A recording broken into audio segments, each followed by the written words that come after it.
Welcome to Joe's Java Jive.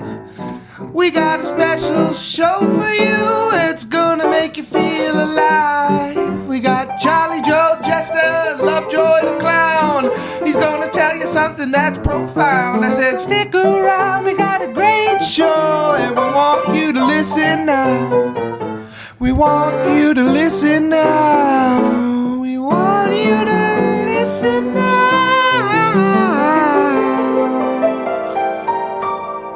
Woo!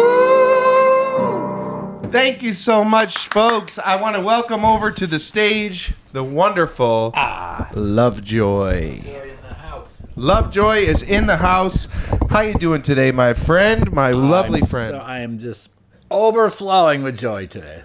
It's such a joyful day. It is. It's a beautiful day to be alive and a beautiful day to communicate with someone who I consider a mentor, a friend, and one of the greatest performers in the area here.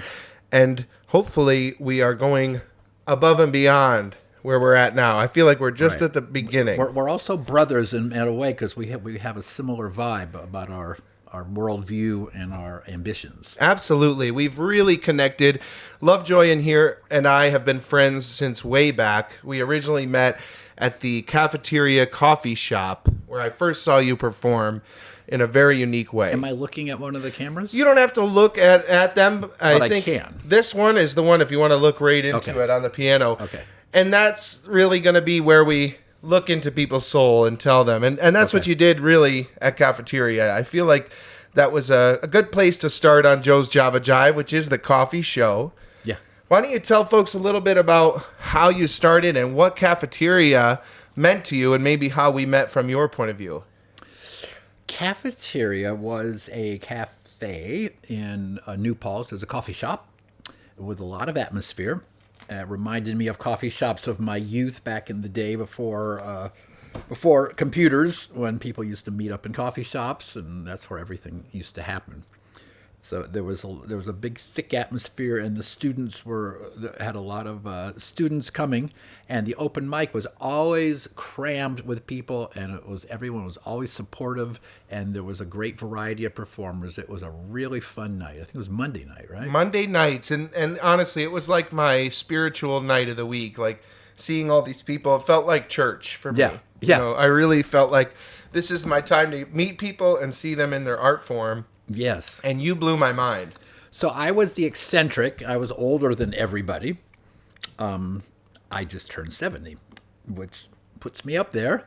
Happy birthday. Which means I was a young hippie. So that's how far back I go. But I am different because I was a hippie.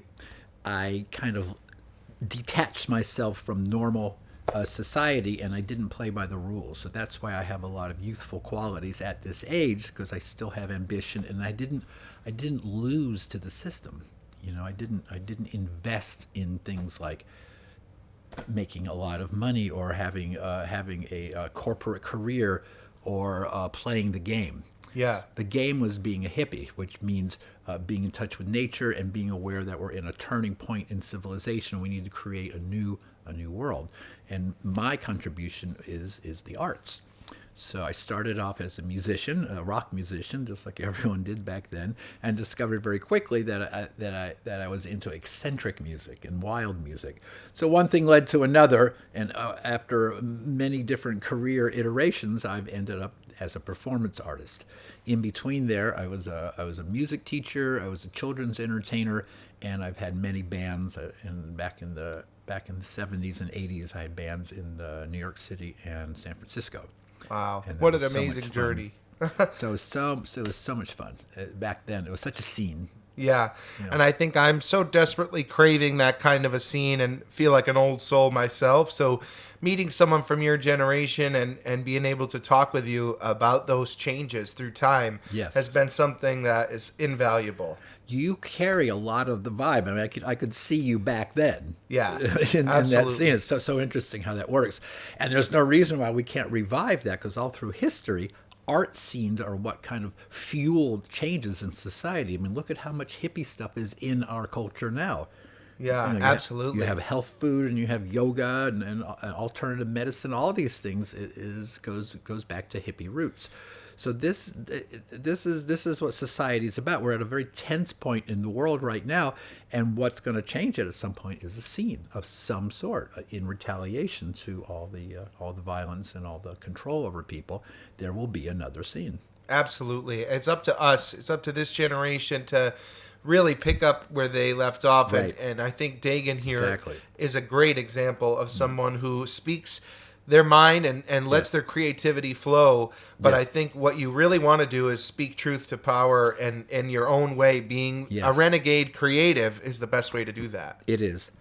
Now, since we're talking about me in this podcast, the story of my life went from wanting to have a band that dealt with issues in a creative way.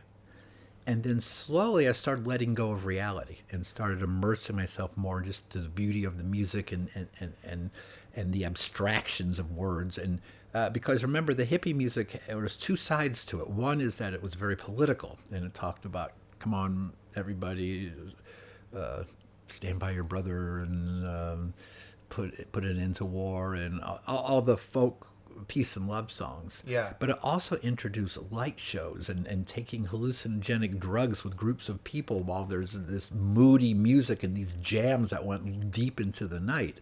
Yeah. That was way beyond politics.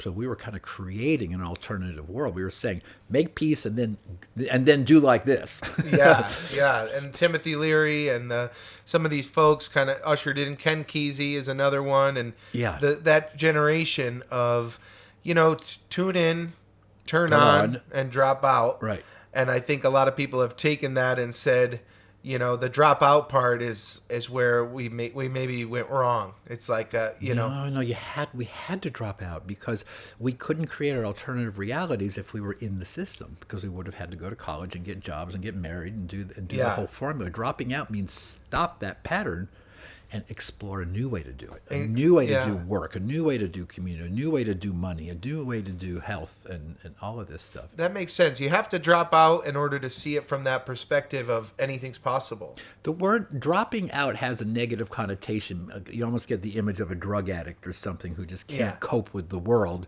and they drop out. We weren't dropping out of life. We were dropping out of the capitalistic machine that so many of your generation, I look on TikTok and they're all going, get me out of here. Yeah. Where are my people? We're going to buy land and grow our own, that's a real thing. It's something that I find, this community in this day and age in the Hudson Valley, I think there's a good example of people trying it. And there's so many amazing things like the Buy Nothing Project and people, Food Not Bombs, feeding people, clothing people, helping people out. It's up to us as the community to really do that more than Big Brother or the government. And you can only rely on those things so much, but peer-to-peer relationships, that's how we're going to really get through the hard times. Well, I totally agree, but I think it goes even a level deeper, because what you're talking about is what the hippies did. We said we're going to create our own world. We're going to share with each other. We're not going to be so important about money. We're going to welcome everybody in, Yeah. and we're going to create an alternative world. But now the stakes are much higher. Yeah. And so what's important now is that we unify and actually give a message to the people in charge, is that we're not going to put up with this sort of government anymore. We're not going to put up with this use of our tax money anymore. Yeah. And the hippies, all they said is like, just give us our peace. Let's go back to the land and let us have our peace. And you guys, we just assumed they would fall apart. Yeah. But they didn't. It's not going to, unless we, like you said, we band together and Right. have a positive message. I want to hear that message from you, and I want you to continue sharing your point of view on what this world could be, the visions. The beauty of the hippies, it was that we were true channels for a message for humanity. And the message simply is peace and love, that together with peace and love. Peace and love are almost like male and female qualities. Yeah. Because loving is a force that you put out. You could say that's a male radiant force, and peace is something you hold within, and you could say that's a feminine state of being. So peace and love is like a yin yang. It's a whole concept unto itself. Share your love and be at peace. It's just a beautiful feeling when you say those things. Peace and love. I say it often. It's become my go-to greeting when I meet people and when I leave them. And I know there's a whole movement of people trying to say those words more frequently. So you are more out there than others. However, you do reflect your generation. I find everyone your age has downloaded the hippie credo Yeah. verbatim. It's in our core. It's in your core. That's because we channeled. We felt it, and then we took these psychedelic drugs, and we had these amazing musicians, and we had these leaders, as you mentioned, and the whole thing worked for a couple years, and we got it. And then it started to fall apart because the powers that be don't want that to be. Yeah. And that's where we're at now with the powers that be wanting to get rid of anything peaceful and loving. Yeah. It's a war of ideologies. It's so true, and there's so much war, and there's so much pain, and Yeah. War is a money machine oftentimes, and it's it's going to the greedy, and yes, it's terrible. It's not peaceful. It's the way not loving. It's all of the opposite of what we want. It's the opposite. It's the opposite. And at this point, the stakes are really high. Back in the hippie days, remember, we created Earth Day. Yeah. Because we thought there might be something wrong. Now we know there's something wrong. Yeah, there is. It's we something know for a greatly fact. wrong. So my point here is that every young person I've ever met is on board. If you said, "Hey, we're gonna live on the land together, and we're gonna learn how to garden, we're gonna share food, and we're gonna educate ourselves," all the hippie values, they would all say yes. Yeah, we're on board. And I find most people in this world, whatever your political side you fall on and identify with, we all really intrinsically want peace and love for our brothers and sisters. I think there's a level there of all of us coming together and realizing we want the same things. Right. Don't let anybody convince you you're on two different sides. What's difficult is, once again, another big difference is that money was not an issue back in our day, and we were the children of the businessmen and we were the children of the soldiers that came back from World War II victorious, saying, okay, now we've conquered evil, let's make a beautiful America, let's make a beautiful world. So we were the kids, and we took it to an extreme that our parents never imagined. For sure. We said, hey, we're not just going to have fun. We're going to throw the whole system out and have a fun system. Yeah. And they said, no, you can't do that. Oh, you're going too far. You're going too far. We're not giving you the keys to the castle just yet. But we took them. Yeah. That's what's called the generation gap. And that was a hard thing to do. That was because we were so inspired. It's hard to go against your parents. It's not hard to disagree with your parents. Of course, we do that all the time. But it's hard to create a whole new ideology from the one that you were raised in. Yeah. But we had to do that. We had to say, no, we're not going to fight the wars. We're not going to put on suits and play the business game. It's hard. And I find in our generation, even today, if not more so, there's a huge temptation to fall into that system, fall into that line, and even to just be an artist and be a creative. You're being a radical. Yeah. And it's more powerful than you know, really. But my point is, a big difference between us and now is the money thing. Yeah, now you need it. If you don't have the money, you're going to fall out of line really quick. Back then, we had the luxury of saying, I'm not doing money. Oh, yeah. All I need is a couple of bucks here and there or not, and I'll be fine. Because the rent was cheap, food was cheap, and more importantly is our government, because we had won in World War II, we were very generous. Yeah. The hippies were fueled by welfare and food stamps. Yeah. There would have been no hippies. There would have been no Haight-Ashbury or East Village or Carnaby Street in London, all that, if it wasn't for a government aid. Yeah, that's so true. It's a big part of what I think makes this country, in its prime, if it can help its people survive and do that for this. And, we should be leading the world in these kinds of stuff and making a fun system. America should be ahead of where we're at. And instead, we're behind. I think we really are, when you look at some of the other countries out there. Yeah. We're not in the closest we could be to creating a system that works for everyone and that is successful. Right. And easy to grow up in and easy to be an artist in. Right. It's hard. It is very hard, but more than hard, it's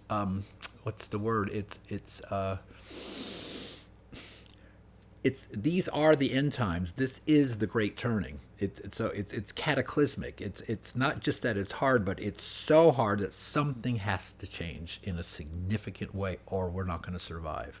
The hippies did not have that. We had a sense that things were wrong, and that's why we started Earth Day, and that's why we started alternative medicine, alternative education. We wanted to go in a new direction, but it was all peaceful and loving. It was soft. Yeah. Now it's got to be hardcore. We got to get the military budget down. We've got to stop our country from being a bully in the world. We've got to stop poisoning children with bad food, et cetera, et cetera, et cetera. So how do we do that? Well, it's going to take some sort of a revolution. We all have our pieces. So bringing this back around to interviewing me, my contribution is absurd art. Now, don't ask me, that's where I ended up. I love it's where you ended up, because that's the Fool and the Jester. You know, we've heard it at our Green Kill open mic we go to. When things go wrong and haywire, you know, send in the Jester to talk some sense to the kings and to those running the show. Right. It's you're tapping into something very powerful in your absurdist art. So before we get into it, like, just tell the folks your name and then how you found your performing name. My name is Daniel Dagen Julty. I grew up as Dan and Danny, and then when I moved to New York City at 19 with my girlfriend and our band, everyone was having cool names back then, so I went to my middle name, Dagen, and I've been Dagen ever since. Yes, Dagen, and the artistic name that I met you as, Lovejoy. Yes. That is a new character. I believe Lovejoy is a last name, too, that we've talked about before. I don't know if you've officiated that yet. I still wrestle with my name because I'm still wrestling with my act, and I feel like it's coming to a head now. The name used to really bother me, that I felt like I had to have the right name to represent what I was doing. Yeah. But what I did with that was I realized that when I really know what I'm doing, the name will come. So I'm using Lovejoy for now because it has that hippie sense of love and joy. Yeah. And it also just juices me up. It does, and it's already got a history. There was a couple of students who made a documentary about Lovejoy. Yes. And it's quite a story. I mean, just hearing how you've come so far, and I think that name is really fitting for your message. And you naturally bring the other side of the coin, which is that intensity you're talking about. The Lovejoy is great and all fun and games, but there's a seriousness and an intensity in the power of now. And when you go on stage, folks, you have to see it. It's totally a moment of the rest of the world goes dark, and you just are on this plane with you. And I know you feel like it's, you know, you're still working out and figuring out your act, but every time I've seen you take the spotlight, it blows my mind and inspires me as a performer myself. I know that I have strengths right now as somebody who takes big risks on stage. And I also reflect a lot of my artistry of just being an older artist. You have a lot of practice hours behind you. So I'm good at a lot of things that I do. Yeah, and you do practice a lot, right? What's a little bit of, what Lovejoy studio time is like?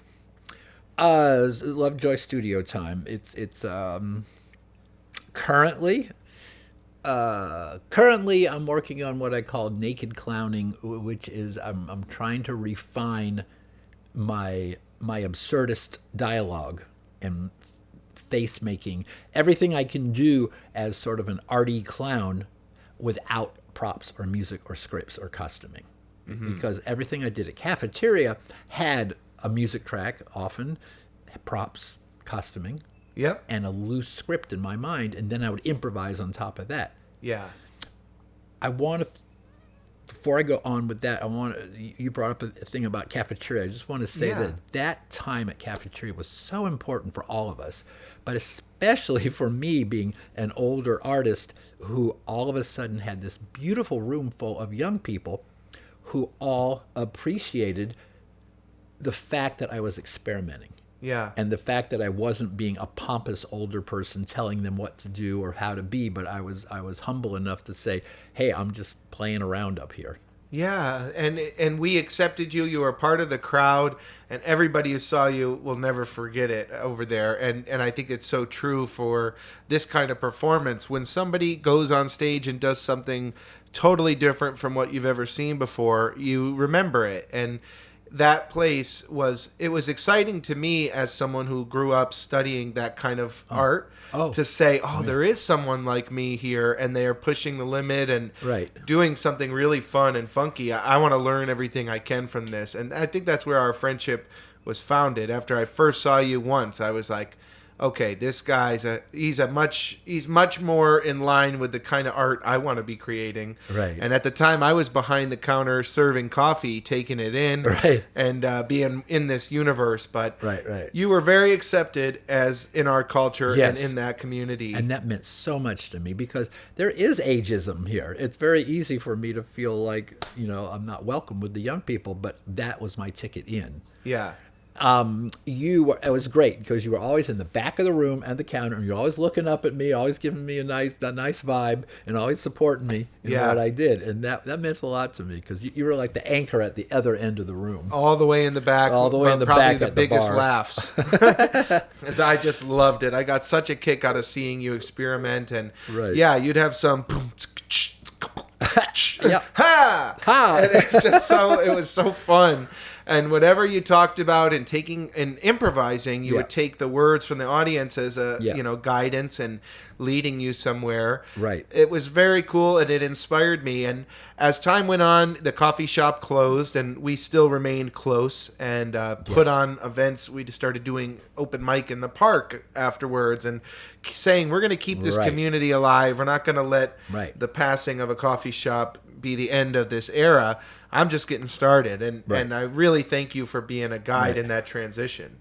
Yeah. No, it always takes art leaders to keep the scene going. So we are that. We're keeping it going. Absolutely. And you really created with me a new idea for what I could be doing and creating. And I just want to give you the credit here, as I've told you before, that, Happenstancery, which is the improv troupe I've been running now 4 years, was a big part of, I think, us meeting and talking and saying, let's get together with a group of people and start something up where we can experiment and create these scenes and really you would always bring in some really fascinating abstract ideas for us. I don't want to do the normal improv games. I want to try something new. So I thank you for that, and you were there from the beginning. Yeah. And just as my mom passed away and as all these changes were coming, it was really great to have a friend like you to kind of say, hey, I've been there. I know what's going on, and here's what you should do. And I think you gave me really great advice. Awesome. One more thing about the cafeteria that's really interesting. Yeah. In 1996, I started Sing With Your Baby in Amherst, Massachusetts, and that became my main job. Yeah. So here I am in 2024 or 2020 at the cafeteria. 2019, 18. And my audience is the same babies I performed for in 1996 up until I was born in 97. Yeah. So I did that work from 1996 to 2012. So it was so interesting that I had this supportive audience of kids that I once performed with as a baby entertainer. The same generation. Connection. Yeah. Oh, that's amazing. So that was a very heartwarming thing. Okay, and now I'm going to answer your question about what I do in my studio. The difference is at the cafeteria, I was finding my feet, and I was learning where I'm accepted, what people liked. I was letting the audience kind of steer me. Mm-hmm. Now I've matured. Now I'm in my graduate phase of being an artist, and I'm doing it for me. Because I know now I've learned the more I do it for me, the more the audience senses the mystery, senses the unknown there. But it takes work to get to that place where you can ignore your audience. Yeah. And it's challenging because I'm talking to the audience. But how can you relate to the audience and not care what they think, but then care about them at the same time? It's very unique. And how do you manage that? Because it's, you find yourself, you're letting them into the unknown that you mentioned. Yeah. How do you find that goes when, the more you've been doing it these last few times? Well, this is the process I'm in now. So this is why I'm doing naked clowning. I'm not having anything between me and the audience. It's just me. And so I make faces. I talk in gibberish. I talk in funny different voices. I just riff off of anything.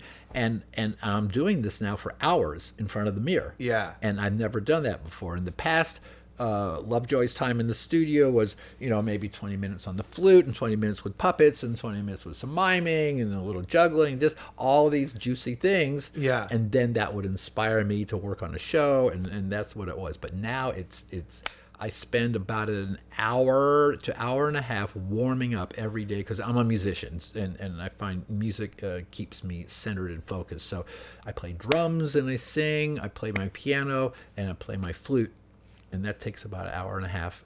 And then I put a good 3.5 hours into improvising. Wow. And working on tapping into this magical moment. Yeah. And where am I going to go right now? And I think all of your work in the past has informed this. You've got all these different directions you can go. Yeah. But you really do inspire me in this naked clowning of forget the makeup, forget all the distractions and the sounds. Right. Those are all crutches in a way. Let me see what I'm all about with none of that. And then I have this vision of when I get my confidence, when I get my voice. I'm still looking for my voice. Yeah. And I think that's another thing I model for young people is that it's okay to grow older and still be searching for core qualities. Yeah, I think that's true. And as young people, I wanted to say when you were talking, like, we often are trying to trick out the algorithm, trying to get our videos seen and get our things out there. And how many hashtags do I have to use? And what's the right time of day to post? All of that is a distraction. I think we could all learn something from Dagen of create your art for you. Don't do it for what does the audience want. Do it for what do I want to do? What's the kind of comedy I want to see? What I've learned is that when you do it for yourself, you are related to the audience, and they're going to appreciate how you're pulling this magic stuff out of a hat. Yeah. As opposed to giving them something they kind of already expected. Absolutely. I think Jolly Joe and Lovejoy are very similar in that we do not have canned jokes written and mastered and perfected and repeated 1,000 times. Does your audience know that you do this work too? Yeah, I think sometimes, and I think the times lately where I've found lightning in a bottle was, they know I'm flowing off the top of my head, and I am learning from you, and Dagen and I meet and talk about these things, and are trying to inspire each other to be the best performance artists / comedians / improvisers we can be. Yes. So I think that you've had a big effect on me this year, in that I've performed stand-up a couple of times in 2024, and every time has been something completely different. And that's what I love about you. That's what we have in common, is that you're always trying something different. Yeah. And you've never copied me. You're not piggybacking on me. You're in lockstep with me, that we're moving together, but you have your own path. Yeah. And that's exciting too, is that we're together, but we're also separate. And that's it. As you find your true authentic voice, like there's no way you're going to be similar to each other. And I think that was something we said early on in supporting each other, which was that your act will always be different from mine and will always be different from the next guy. Right. Because everybody, if you're really tapping into something authentic, that's the best way to set yourself apart from everybody is, this is me. And this is not only just me, that's me in this exact moment. So we're going to an event after this recording tonight. Right. And I've got nothing. I'm going in blind. Me too. And we're... But we know that we don't really have nothing. It's taken me a while to realize I've been practicing improvisation for 4 years. Right. I've been our performer since I was a little boy, trying to make everyone laugh. Hi. Welcome to my TED Talk, everybody. How you doing today? My name is Jolly Joe Jester. Let's hear you say it. Jolly Joe Jester. Thank you. Wonderful. You know, they call me that because I'm always happy. You can give me the biggest pile of coffee grounds, and I will turn it into a beautiful garden for flowers to grow. So that's why I'm here. I'd like to hear What are some things you're grateful for on this beautiful day? Shout it out. Sun.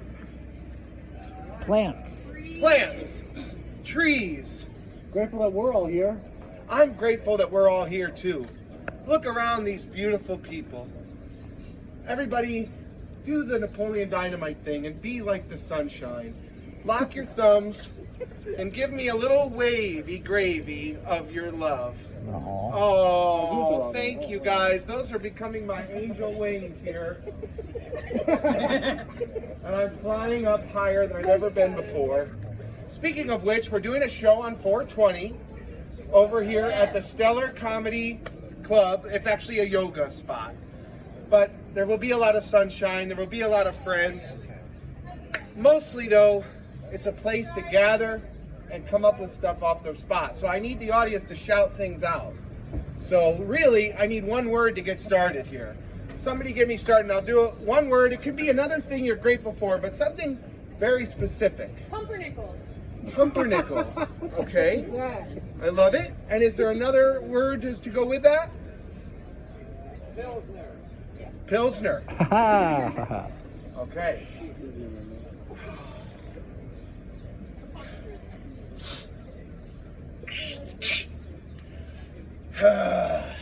The only beer I like to drink is this Pumpernickel Pilsner. Folks, we pump our nickels in here so hard. This nickel drink is unlike anything you ever tasted. You want my 5 cents on it? I'll tell you. You need to start drinking your coins, folks. I'll tell you, pennies, there's a lot of history on those coins. You need to drink the juice of our currency. That's how Peter's Pumpernickel Pilsners got started, folks. Here, try one and let me know what you think.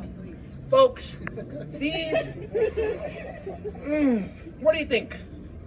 Right off the bat. Metallic. Metallic. Now see, metallic beer is a whole new uncharted territory. Okay, we got tinfoil gin and tonics. We've got bronze brewskis. And most importantly, these copper Moscow mules with the cup made of pennies, folks. The cup is made of pennies. Now here's a penny for your thoughts, for you. The truth is, when you drink the currency, you feel the power of the money running through your veins, folks. You feel the greenery of the dollar bill.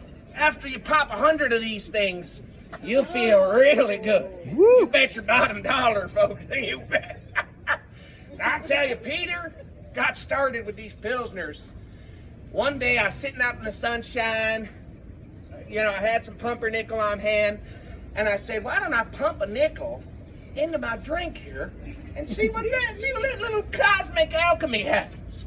You know, you got to try a little risk. I throw waters in my fountain every day of beer. There's a beer fountain in my front yard, folks. And then I take a big gulp of that fountain water that people keep throwing their wishes in. And I make those wishes come true, folks. And I want to make your wishes come true. So somebody throw a penny at me and tell me your wish, and I'll make it come true right now. Throw it at me. You got one? Metaphorical or real? Throw a penny at me. Oh, what's your wish? I'll make it come true. Something. You gotta have a wish. I wish to perform well tonight. All right.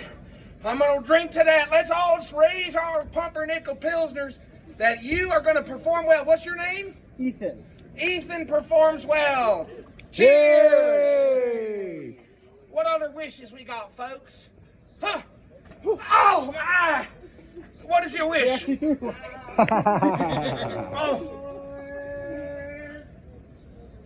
Oh, it's gonna be a good one. I'm thinking. 2018, folks. This is fresh. For me to plant a really nice garden this year.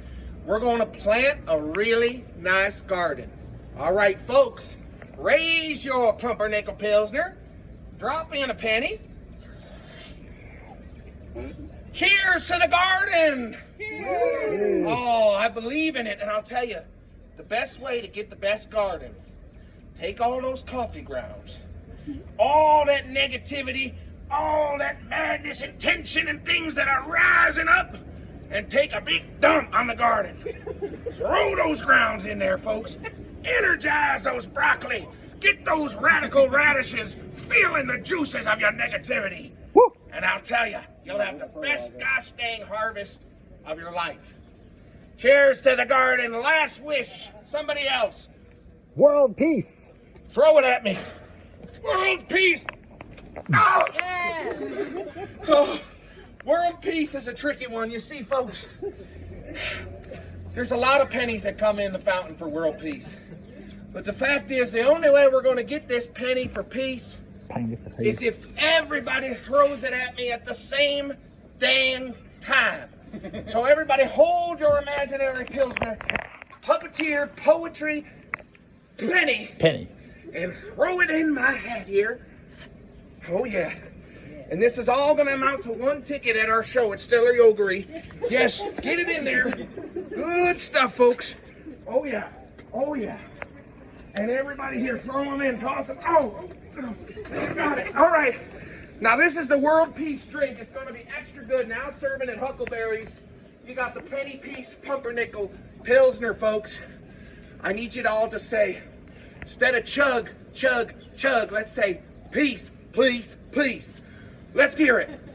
Peace, peace, peace, peace, peace, peace, peace, peace, peace. Oh! Oh! I feel it, folks. I feel it. Peace on earth. Peace in your beer. Peace in your coffee. Peace in your garden. Peace on your enemies. And peace on your dreams, folks. Peace on earth. Thank you so much.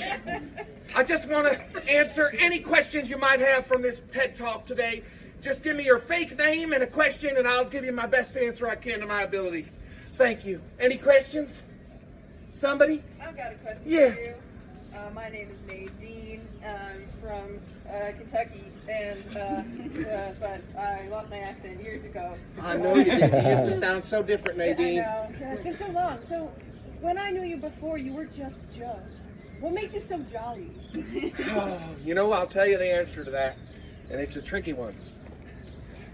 I became Jolly Joe in the midst of a long, long nap in a hammock, and a bald eagle took a dump right on my head. All right? It woke me out of the nap, bird feces all over my eyes and in my long hair, and I felt this new sensation, this freedom to fly and be Jolly Joe, because this poop was not only good luck, but it gave me the power of the eagle to fly high above my negativity into the sky, into the freedom.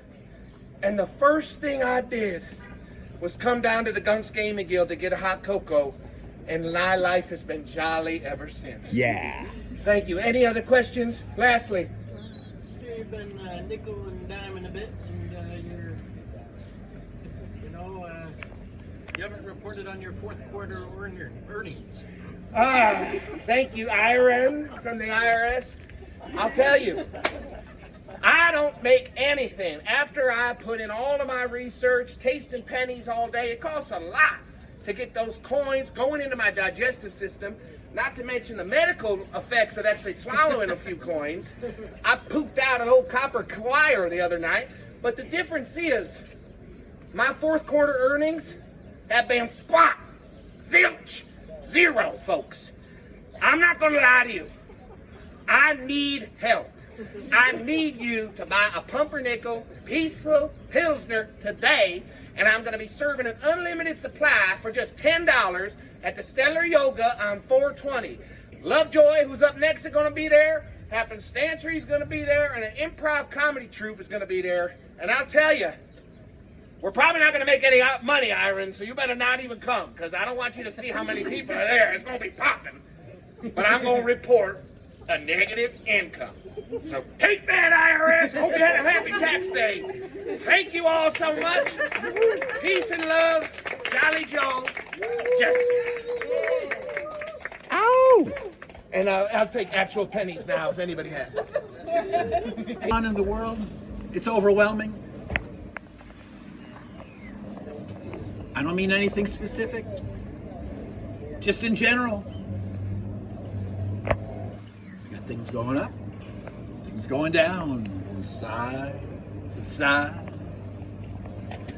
back and forth, and round, and before you know it, you're in this dizzy reality of saying, who am I? Why am I here? What is this about? Where are we going?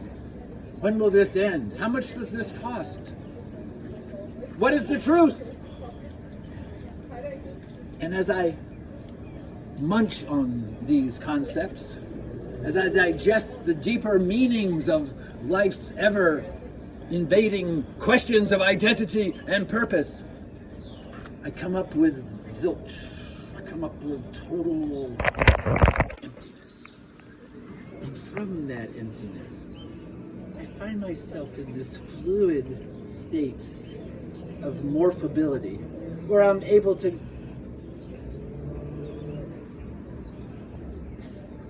relate to the whole mess as if it were a charm, as if it were a magical spell. And then I tell myself, well, if you can go there, you can go here. And then, oh, yes.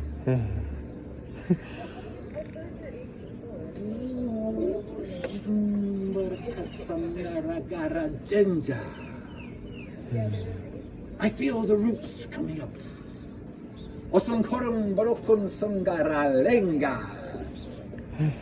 How does it fit when you don't know what time it is?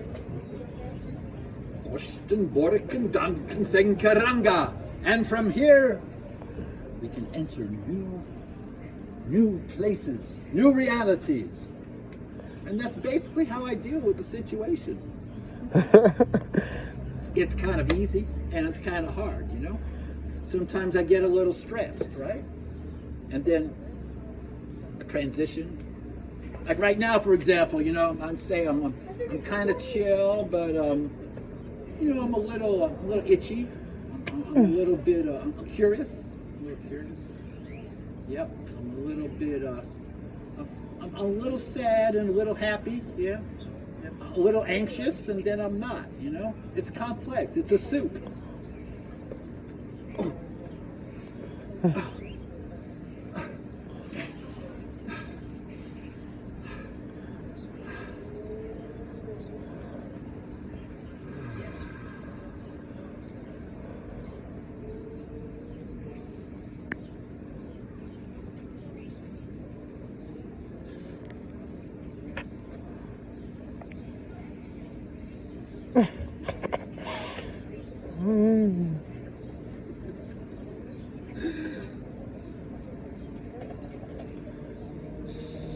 So,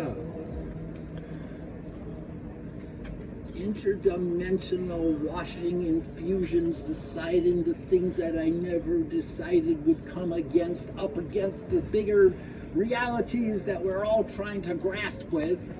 And in the end, it's a whim. It's a cosmic throwaway. It's a pittance. It's a dinosaur. It's an inflection. It's dynamite, baby. It's what you make it. Why, just the other day, I was thinking, I wonder what's going on here. Then I said, well, maybe not. And then I said, well, if it's not one thing, it's another. Eventually, boy, oh boy. That's all I have prepared. So, this is the way I think about where I go. Once again, I'm not afraid to believe there is something, a fascination here to encourage and say that this is my learning curve to discover the times that I am floating inside of my mind, and a grievance would take me to certain dimensions. Then I would say that I do. Can you see that the purpose is there for us to dig deep and say the outcome is always braided with an inner sense of morphic reality? So you're probably wondering where we're going. Well, so am I.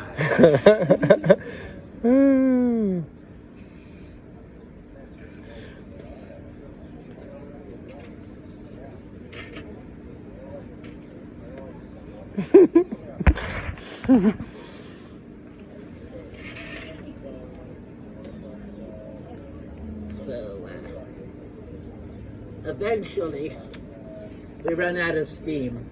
We need to be,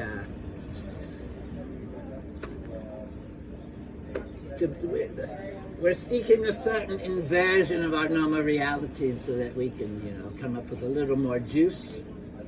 I'm sure you're familiar with juice.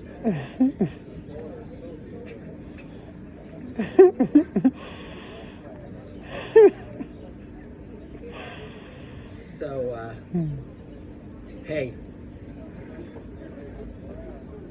let me tell you.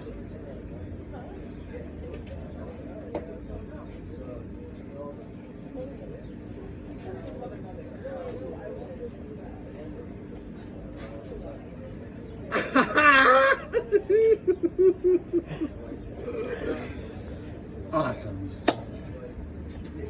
So, thank you for your time and your patience and your forbearance. Thank you for being your lovely selves. Thank you for being alive and taking care of yourselves.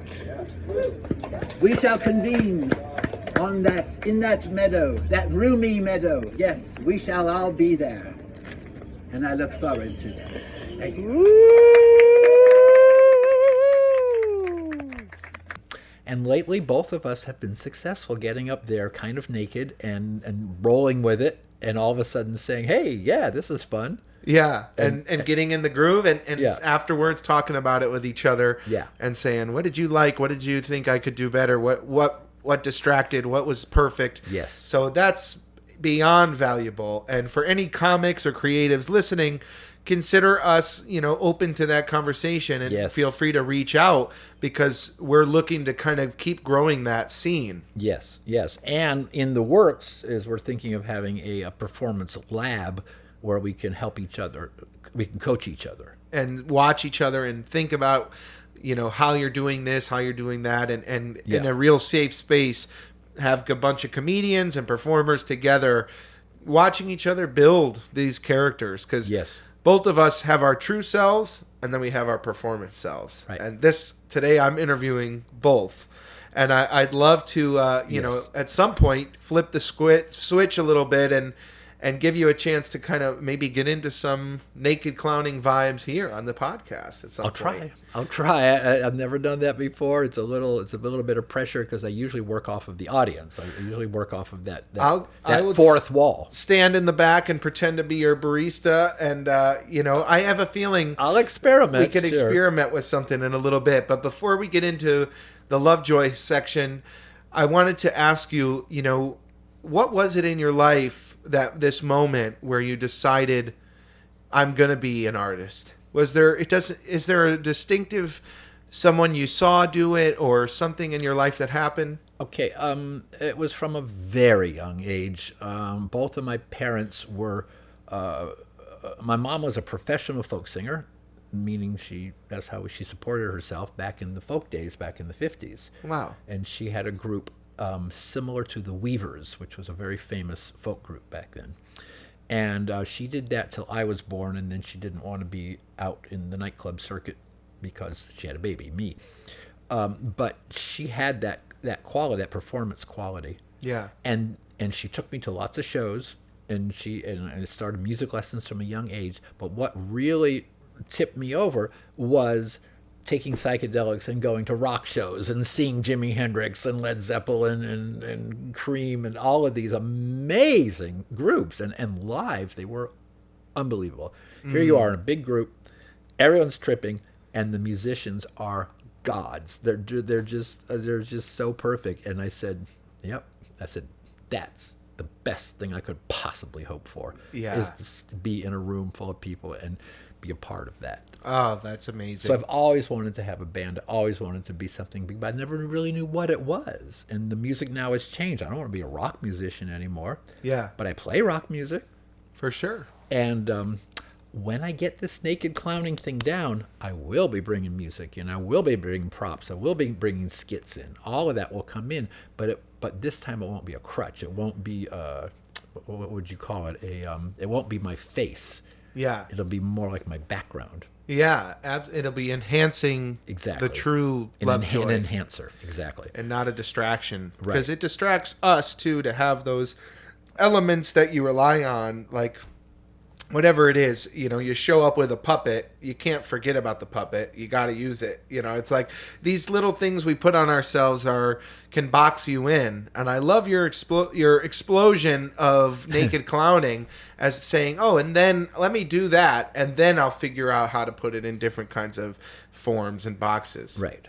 Yeah. To bring that stuff in as ornamentation or as costuming instead of as the actual meat or the foundation of it. Yeah, I love it. I think we're both really trying to use our skills to help the audience, help people let go for a little bit, but also to think about life and think about what beautiful world we could live in if XYZ. And, we're not coming at you in a preachy way. We're coming in you at a compelling, hysterical way. Okay, so this is important. This is an important point about me and my process. I had a hard time separating the two parts of me because I have such strong politics about we need to drop out. We need to create our own world. We need to start a new community of peace and love. That's just so much in my DNA because of my being a teenager and being in all of that. That is my worldview. So when I would start to perform with my bands and this and that, there was always a little element of me being the preacher of that sort of ethic because that seemed like the right thing to do. Yeah. But now I've been working really hard to have Dagen and Lovejoy be completely different people. Dagen will talk about community and Dagen will live in community and all of that. But Lovejoy has nothing to do with that. Lovejoy is sacred and is the best way to get your message out there as Dagen is to be the best Lovejoy you can be, and the most entertaining. Then gives you the audience and people who will come to this podcast and hopefully we'll have you on multiple times so we can get into the politics, get into the other ideas. And I'm happy to do stuff. that. But it's been a challenge for me because my problem is I get on stage as Lovejoy and I sense the audience. I can read the audience's minds, and the old part of me want to do it for them. Yeah, it's been a hard transition to not do that for them. So I would say my worst performances were I start to get into sort of a preachy thing, using Lovejoy to sort of preach about peace and love. Whether that had a good effect or not it's not important. It's not what I want to do. It's not what I want to. That's not what Lovejoy wants to represent. Absolutely. Well, I agree, and I think that Lovejoy to me, it's a tool to access those, and when you're so focused on the art of performing, I find that lately those things will slip in a subtle way anyway. They're there. Slip in a subtle way, but more importantly now is what instead of me preaching politics, I am modeling somebody who has dedicated their life to being free and being creative and being loving. And this is how I express myself. So these are the rewards of age. It's like I've done it all. I really have. I've done all the life stuff.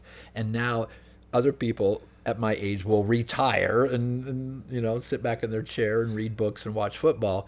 For me, now I get to perform as an idiot. Yeah. and not have any sense that I owe anyone anything. I can just do it for free. And if you ask me what is my message is join me. Be kook. Let me see your kooky side. Let's have a party. Let's get goofy together. Let's see that alter ego. And just my goal is once I get when I galvanize this voice, and Lovejoy is really confident, which I feel is coming really quickly now. The first thing I want to do is put together a troupe of other people who also have that confidence. Yeah.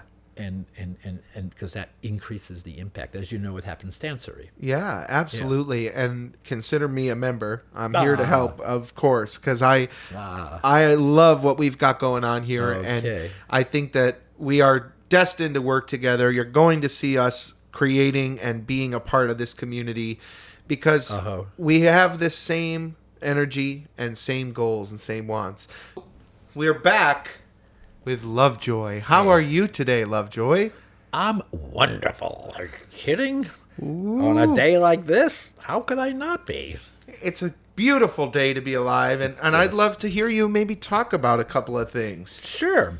Why don't you prompt me? Give me something to work with. How about veggies? Veggies. Oh my God. Veggies are everywhere and yet nowhere at the same time. You can't live without veggies, but who thinks about them? Well, people who work with them think about them, but myself, I like to sing to them. Do you know veggies are very responsive? Really? It's amazing. Pretend I'm a piece of broccoli. Okay. Humba,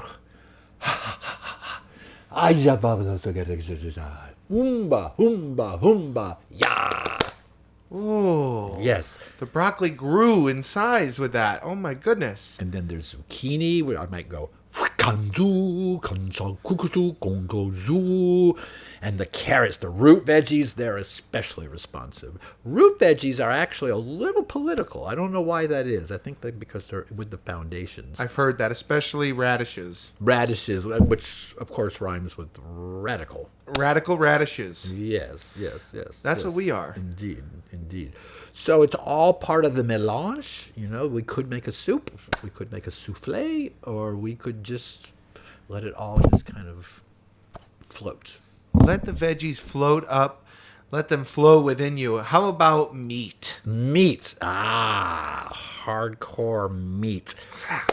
All right. Lovejoy sees meat as muscle, as mime, as music, as motion, as mixed up mercurial magic that you have to somehow digest and turn into a pure energy form. There's organ meats, there's alien meats, there's groundhog meats, there are worm meats, there are exotic meats, there are normal meats, there are poison meats, and there are childish meats. I think it's a personal thing. Myself, I would probably go for imaginary meats. Imaginary meats. Nice to imaginary meet you. Imaginary meat you. Yeah, so we have the holy hippo plapapas. Yes, us. And it's delicious. It is. It makes me feel extra hip. Hey. Thank you, Lovejoy. Hippish, yes. How about the spirit? Spirit? Lovejoy on spirit. Oh boy, I immediately I kind of step out of my body and go to some other planet and say, oh my God, I've been here this whole time. And I think I was a jester on another planet. Yes. A jester from another planet. And now we're here. You've landed on Earth. Whew, I know. This is a big job. It's a big job. And this is a special world. Like you said, the leaves are blooming. Everything is coming together. This world we live on, I'm so glad we both landed here at the same time. It is so beautiful. Yes. I have to be careful that Dagen doesn't come up and give some philosophical things. So, yes, Lovejoy is thrilled. And Lovejoy, you find the spirit. I think when you're in your element, your spirit is flowing through you. Right, but I don't have to define it, thank God. I can play with it. It changes. Spirit, schmear it, dear it, rear it, ear it, cure it, dear it, dare it, merit, carrot, nair it, air it, sare it. There it is. Hermemringer among zungungung. Yep, papa. Yep, papa. Papa. Yeah, there's a hit song for you right there. Papa. Papa. Cha pa cha. Hip papa cha cha cha. Hip papa cha cha cha cha. Hip papa Boom, boom, boom.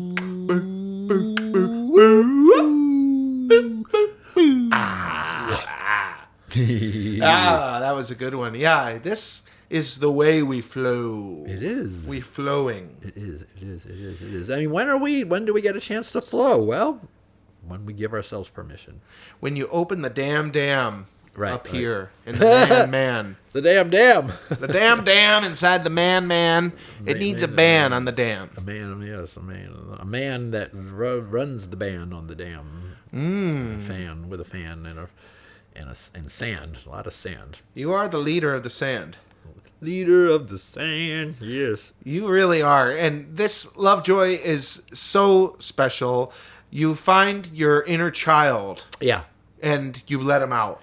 yeah. This is what I did when I was 3 years old. Yeah. How much fun is that? You're looking at a 3-year-old genius, folks. And it's... I'm a genius. I love that. You know, you find yourself flowing, rowing, Yes. broing. Broing. We're broing now. Broing. You can call me Broseph Davis, Broseph. but you can call me Jolly Joe Jester here with Lovejoy. Okay. And I enjoy loving you, Lovejoy. Oh, that's sweet. Lovejoy, Feeling is mutual. love join in Love hand, join. in hand, and send out good vibes to the ether. What would Lovejoy like to tell to those cranky, lonely, miserable artists who don't know what to do with themselves every day? Gather. Get together. Get together, because there are big, real challenges. Inner challenges and outer challenges. It's heavy weight, and the weight is enormous. And if you're a sensitive artist, it's very, very hard to know where you stand in this rough and tumble world. But if we gather, it's been my experience of living in community and watching the hippie community thrive. Community's the answer. It's we can that do it. simple. We can do it together. Here, help me lift this up. Ready? 3, 2. Oh, We can do it together. Come on. It's happening. It's happening. It's a dream. Oh, you're come helping true. me lift the heaviness away. Yeah. It's gone. That's how you do it, folks. That's... Together, anything is possible. We lifted up the world, the community, the people, just by being together. Together. Oh. Together. All together now. All together now. All together now. All together now. All together now. All together now. All together now. All together now. And that's not an easy thing to do. Together? Together, yeah. It's not. And there was a time where we weren't able to gather. And during the middle of the plague, Right. that was hard. Poof. That was a wild one. But we still gathered. We still found a way to stay together, to get together online. But it's not the same. That's the opposite.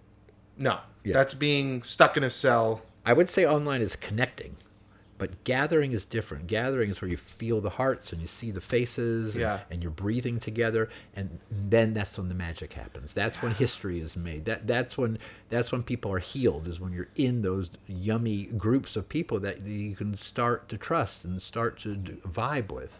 That's amazing. And when this comes out, we're going to be having a gathering. Lovejoy has a show coming up on 4/20 Let's get a poster. in New Paltz. Yes. Folks. Yes, this is our first show with Lovejoy with Happenstancery with and we have 2 other groups too, right?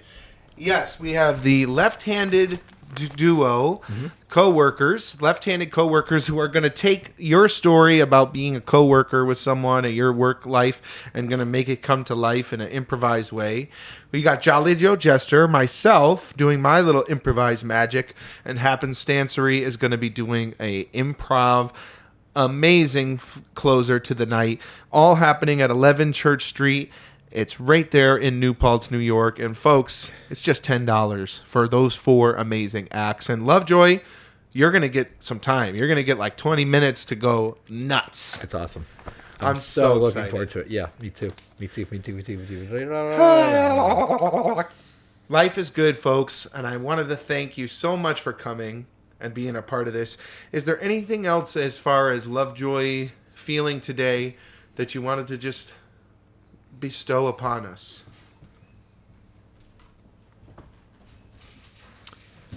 I guess the best I can do in that department is to speak from the hippie days. I think the hippies have been misunderstood a little bit. The bottom line about the hippies is that we were here to bring peace and love. We didn't. We brought visions of it. We brought moments of it. We brought the promise of it. But then we had to fall back into the greater picture of humanity. But that is our future. There is no other way we can go. It's true. This is the only way, folks. We got to come together. We got to rise up and demand better. Yes. To demand the right things, health and growth and safety and all the good things. We have a right to have that. We surely do. Yes. And one of the things we did when we first gathered up together was a little beatnik poem. Oh, yeah. I thought, what if when we closed out here, Okay. you give me a word and I'll give you a word and we'll close it out on one more little riff. Okay. Serendipity. Oh, ain't it pretty? This serendipity. Oh, it's a dance in the cosmos, a happenstance. And your mom knows what's best. And your life is a success when you let it flow in your mind. And you find yourself really kind. And you're open to all the signs. And you realize you're paralyzed if you stay inside. You gotta come outside to the fire. You gotta ask your friends what do they desire. And you must rewire your brain to get into the mind of gratitude. Don't complain and don't be rude.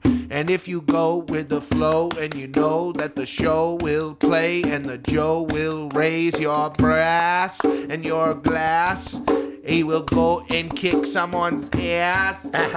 If they are shutting you down, just call me and Dagen the Lovejoy clown, and we will be pretty serendipity. We love you. All right. I think that's a good ending place. You think so? Yeah. I just think since we're really closing up, will you do one? Sure. And I'll give you a little word. Okay. Java. Java, in your blood, Java, in your blood, in your mind. Everywhere you're tuning into the energies of the ether. It runs here, runs there in your veins. You know you got it, 'cause this is the rain of joy coming down on humanity. This time in history is for everybody to get a grip of reality. What do we want? Where are we going now? You get the Java jazz, you put it in your soul. You say, I'm looking for my answers. Everybody got a thing upon them, 'cause they tell you it is true. Now come on, everybody. No time to be blue, time to get going. Get that Java going, get that music going, get the soul fire going. Put it inside, see the best you can do, and eventually it will all come true. I got the Java here, I got the Java there. Now come on, everybody. Fill the air. Exactly. Thank you so much. Oh, Lovejoy, the clown, the shamanic clown healer, Dagen Julty. Yes. We love you. Peace and love, everyone. Thanks for listening to episode 11 of Joe's Java Jive.